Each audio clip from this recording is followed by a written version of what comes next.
Bonjour Renaud. Bonjour Renaud. Bon matin. Et on démarre cette revue de presse avec Fraternité Matin. Oui, Fraternité Matin qui fait le point sur les réalisations du chef de l'État depuis son accession à la magistrature suprême, infrastructure routière, électrification, accès à l'eau potable. Le journal pro-gouvernemental révèle comment Ouattara a transformé la Côte d'Ivoire. Plus de détails dans Fraternité Matin de ce jour. Le Patriote également fait l'écho des réalisations de son Excellence le président Alassane Ouattara. Oui, et le confrère le dit avec ces mots, avec une croissance forte et continue depuis 8 ans.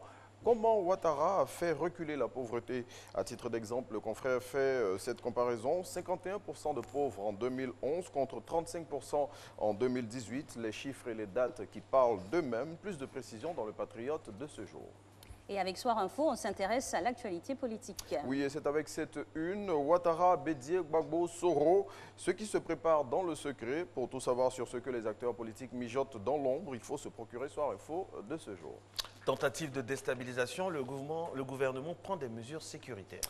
Le territoire national est bouclé, c'est ce que Barassa Une, le jour plus, qui rassure les populations. Pour ce faire, il révèle notamment tout sur la mission confiée au préfet par le gouvernement dans le quadrillage du pays. Plus de précisions dans le jour plus de ce vendredi 3 janvier 2020. Et pour la suite, vous nous menez dans la région de Béké. 3 mois après sa détention à la maison d'arrêt de correction d'Abidjan, Jacques Mangoua fait des confidences. C'est ce que Barassa Une, l'Inter, le confrère révèle pourquoi il a été transféré à la Macaille. Dans le même élan, donne des nouvelles des pro-Soro incarcérés récemment.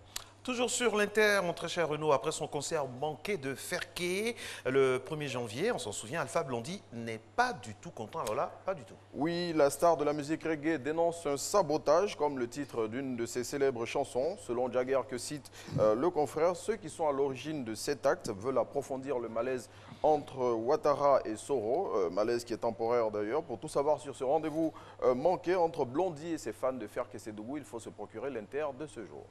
Et la politique qui est toujours au rendez-vous avec Biche.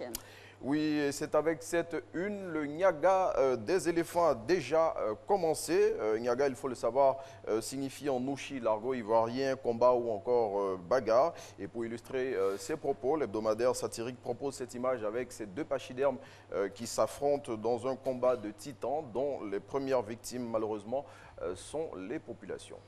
Et puis c'est officiel, hein, mesdames et messieurs, l'harmattan a commencé, hein, l'harmattan a commencé à distiller ses brumes. On a bien senti ça ce matin en venant, n'est-ce pas Renaud? Oui, l'harmattan est là, on le sait tous, souvent chargé de poussière avec des effets négatifs sur la peau, les lèvres, les mains ou encore les pieds, pour ne citer que ces parties du corps. Et pour se prémunir donc contre le dessèchement de la peau et des mains ou encore le fendillement des pieds, le gercement des lèvres, il faut préférer les huiles végétales comme le beurre de karité naturel qu'on trouve un peu partout et à moindre coût.